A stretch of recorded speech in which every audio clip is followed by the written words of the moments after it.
இது ஒரு முக்கியமான பிரச்சனை. தமிழ்நாடு மட்டுமல்ல, இந்தியாவே உலுக்கிக் கொண்டிருக்கக்கூடிய பிரச்சனை பற்றி இந்த ஜீரோவில் பேச வாய்ப்பு கொடுத்தமைக்கு நன்றியை தெரிவித்துக் கொள்கிறேன்.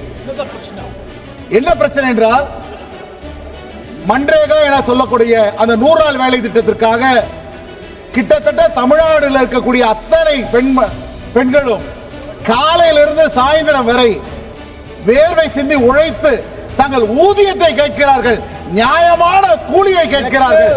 ஆனால் அந்த ஊதியத்தை தர மறுக்கிறது இந்த ஒன்றிய அரசு. என்ன தெரியுமா?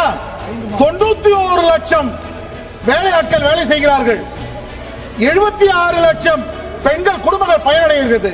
அதில் 86 விழுக்காடு எஸ்சி எஸ்டி இனத்தை சேர்ந்தவர்கள், 29 விழுக்காடு எஸ்சி எஸ்டி இனத்தை சேர்ந்தவர்கள். ஐயா ஐயா உங்களை கேட்கிறேன், 1 லட்சம் பேர் ஊனமுற்றவர்கள் மாற்றுத்திறனாளிகள். ஐயா உங்களை கேட்கிறேன், தமிழ்நாட்டுக்கு மட்டும் எங்களுக்கு வர வேண்டிய நிதி கிட்டத்தட்ட 4000 கோடி ரூபாய் பணம் வர வேண்டும்.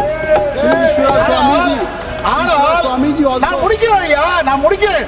ஒரு நிமிஷம் அவகாசம் கொடுங்க, நான் முடிக்கிறேன். எங்க கஷ்டத்தை சொல்றதுதான் வந்திருக்கோம், நீங்க பேசாதீங்க. ஒரு நிமிஷம் முடிச்சிடுறேன். ஆனா 5 மாசம் எங்களுக்கு பணம் கொடுக்க மாட்டேன்றீங்க. 5 மாசம் கொடுக்கல.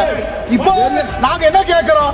நாங்க உழைச்சிருக்கோம், வேர்வை சிந்தி இருக்கோம், அதுக்காக பணத்தை கொடுங்கன்னு கேட்கறது தப்பா? தமிழ்நாட்டை நீங்க வஞ்சிக்கிறீங்களா?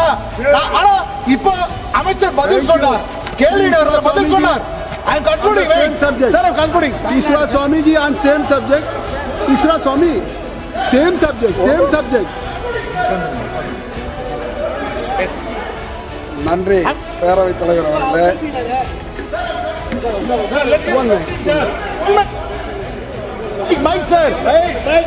எங்களுடைய முதலமைச்சர் இதற்காக குரல் எழுப்பியிருக்கிறார், உங்களுக்கு கடிதம் மூலமாக அனுப்பியிருக்கிறார். இப்பொழுது அமைச்சர் அதை ஏப்ரல் 1 மாதம் தருகிறேன் என்று கூறுகிறார். இந்த அரசு எதையுமே காப்பாற்றலை. இந்த ஒரு சொல்லையாவது காப்பாற்றும்படி உங்களை மண்டிட்டு கேட்கிறேன், செய்வீர்களா? சுவாமிஜி